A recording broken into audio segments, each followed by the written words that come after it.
muitos jogos. Ainda botam ele de centroavante para desgastar ainda mais. Estou incomodado porque Rafael Pratos, o tático, está muito calado. Não, muito pelo contrário. Está pensativo, é diferente. Já tem umas perguntas para o amigo.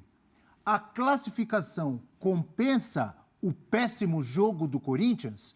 Porque tem diferentes visões. Tem o torcedor, por exemplo, então, e a brincadeira de hoje a gente já viu aqui no estúdio. Isso é importante pontuar. Eu acho que aqui, então, ninguém aqui é fiscal de torcedor. O torcedor tem de comemorar, o time dele classificou, vai para a janela, põe a camisa, isso é uma situação. Outra coisa é o que nós vimos ontem em campo em La Plata. Estudiantes tem um baile no Corinthians, gente. O Corinthians não viu a cor da bola. O Corinthians tomou um gol a 54 segundos, primeiro tempo ficou encurralado na defesa, quando tentava sair jogando, não conseguia nem lançar, porque o Estudiantes estava muito perto da área do Corinthians para roubar a bola, e ficou ali vendo o Estudiantes chutar a bola na trave, o Cássio defender, o Estudiantes chutar para fora. Agora, isso faz parte do jogo? Faz. Isso não é estratégia. Eu não vi ontem uma estratégia do Luxemburgo.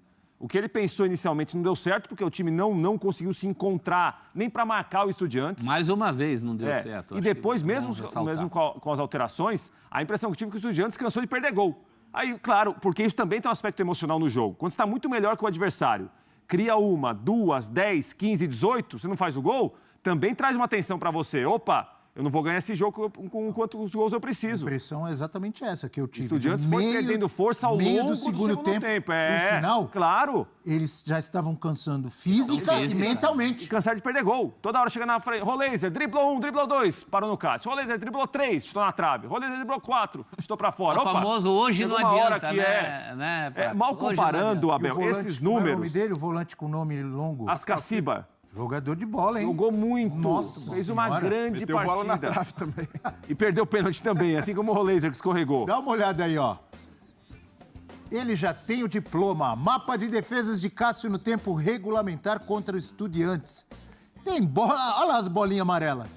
Fez defesa em tudo que canto do gol. Ter um goleiro como ele é algo que o Corinthians tem, que pouca gente tem. Tem uma bola pro Corinthians. 10 defesas. 10 defesas, olha lá. 30 chutes, 11 no alvo, 10 defesas. Então, além das 4 na trave, 10 defesas. Eu chuto que dessas 10, umas 6 ou 7 foram difíceis. Sim, sendo que uma das bolas na trave foi ele que jogou para a trave.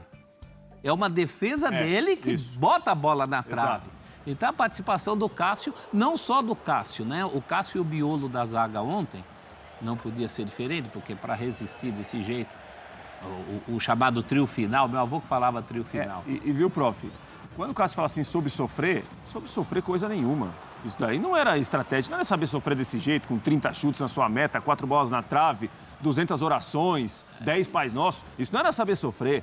Saber sofrer é quando você é atacado, mas também tem algum plano para encaixar contra-ataque, algum plano para jogar. Quantas bolas o Corinthians acertou no gol? No gol nenhum. No primeiro tempo, acho que teve uma cabeçada. Uma cabeçada. Uma cabeçada mas muito fraca, né? Teve. No segundo tempo, eu não me lembro. Juliano chutou uma bola. Juliano chutou uma bola que ele devia ter passado. Eu acho que no gol foi uma cabeçada no primeiro tempo, que o goleiro pegou fácil. Só isso. Deu tão errada a estratégia do Corinthians que me parece que até a opção pelo Romero no lado esquerdo era para auxiliar o Fábio Santos. O lado direito do Estudiantes deitou e rolou no primeiro tempo. O Rolê já caía por lá, o Mancuso ia por lá, em 3, 4 toques, já tinha muito espaço para o Estudiantes jogar. Então, esse lado esquerdo do Corinthians, que teoricamente era o lado esquerdo mais marcador, nem apareceu no jogo. Nem apareceu. Foi um jogo que nem foi de resistência, porque não foi que o Corinthians ficou resistindo. O Corinthians foi sendo dominado, encurralado para trás e viu o Estudiantes errar chute. E tá no pacote também. Claro que tem. Eu concordo quando o Abel fala que é finalização, eficácia para fazer o gol, competência para marcar. O Estudiantes fez um gol de cara e depois não teve competência para marcar outro. Agora, em relação ao que foi o jogo, só um time jogou. É verdade. Só um time jogou. Não, o Corinthians classificou porque é futebol, né?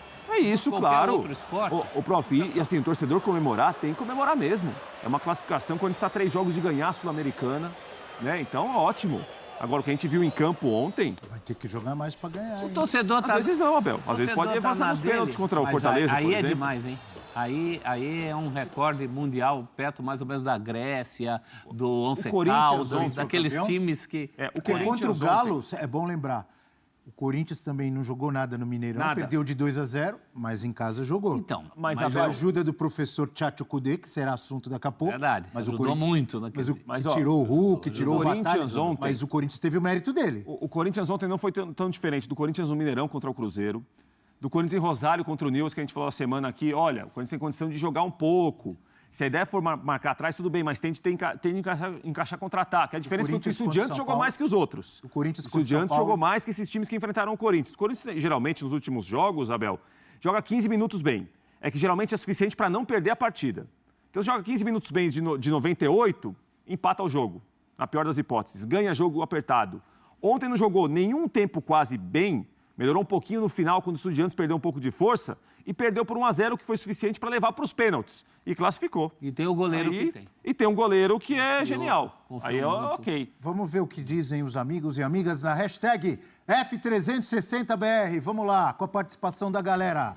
César, bom dia. A vitória épica de ontem contra o Estudiantes... A classificação épica, né? Porque não foi vitória. A vitória épica de ontem, diz o César, contra o Estudiantes, na minha opinião, coloca o Corinthians como favorito ao título da Copa Sul-Americana. Do ponto de vista anímico, sim. Do ponto de vista da bola, não. O Thomas está com o manto alvinegro. E é bonita essa que ele usa, hein? Essa listrada, para mim, é mais essa bonita. Retrô. Torno a falar. Corinthians tem sido suficiente nos jogos. Não joga bem, não é dominante contra times tecnicamente abaixo. Não tem padrão. Não tem feito o que precisa. Exceto... Mas tem feito o que precisa. Ah, desculpe. Mas tem feito o que precisa, exceto contra o São Paulo. Ainda mais com a saída recente de titulares.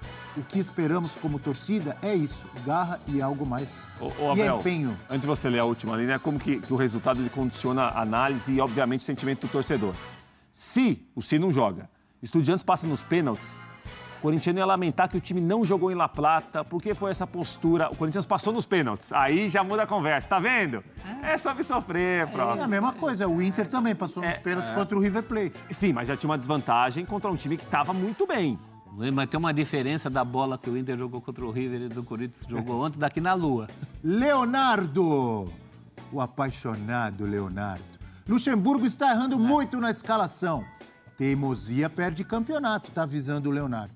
Luxemburgo não é mais o mesmo, infelizmente. Mas ele termina como? Com o quê? Vai, Corinthians! Mas um ponto a gente precisa ressaltar. O Luxemburgo está cumprindo o papel dele de servir como escudo para a diretoria. Nesse momento, ninguém lembra de Duílio, ninguém lembra de Alessandro. Então, de fato, ele chegou para isso, para ser o cara dos holofotes, para tomar pancada, para ser a vidraça.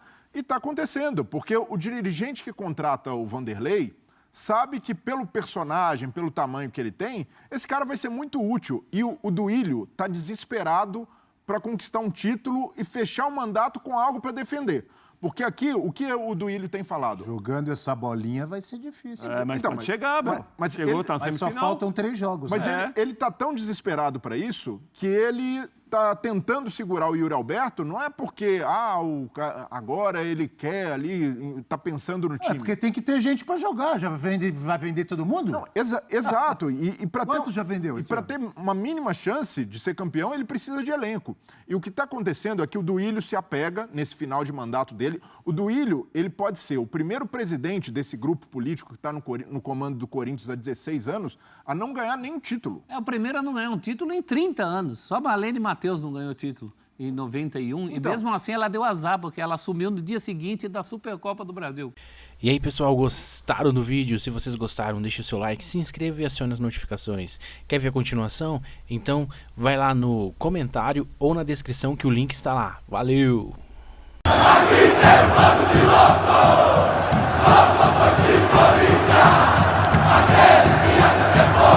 O técnico Vanderlei Luxemburgo fez questão de ressaltar a significativa conquista do Corinthians em La Plata na noite de terça-feira, 29, onde a equipe garantiu sua classificação para as semifinais da Copa Sul-Americana após uma emocionante vitória nos pênaltis, após uma derrota por 1-0 para o Estudiantes no tempo regulamentar. Deu certo, nós classificamos. Errado é quando a gente não consegue o resultado. Temos que valorizar essa passagem para a fase seguinte. Jogamos contra uma das melhores equipes que enfrentamos até hoje. O resultado lá fez com que pudéssemos perder aqui. Temos um goleiro que pega pênaltis e bons batedores. Sabíamos que iríamos sofrer, destacou Luxemburgo, expressando a importância do resultado. O desafio foi tamanho que um jornalista argentino questionou Luxemburgo sobre a possibilidade de intervenção divina na classificação da equipe. De Deus e da trave. Às vezes pode ser contra nós também. O futebol tem a baliza, a bola que passa perto, a bola que bate no corpo e entra. De repente, bateu em um dos nossos jogadores e entrou com 54 segundos. É futebol, não foi nada diferente do que é o futebol, esclareceu Luxemburgo, destacando que o aspecto imprevisível faz parte do jogo. Com a classificação assegurada, o Corinthians agora foca em seu próximo desafio, um clássico contra o Palmeiras. A partida está agendada para o domingo, 1/03, às 16 horas, horário de Brasília, na Neoquímica Arena. O duelo será válido pela 22ª rodada do Campeonato Brasileiro, prometendo mais emoções e rivalidade no cenário esportivo.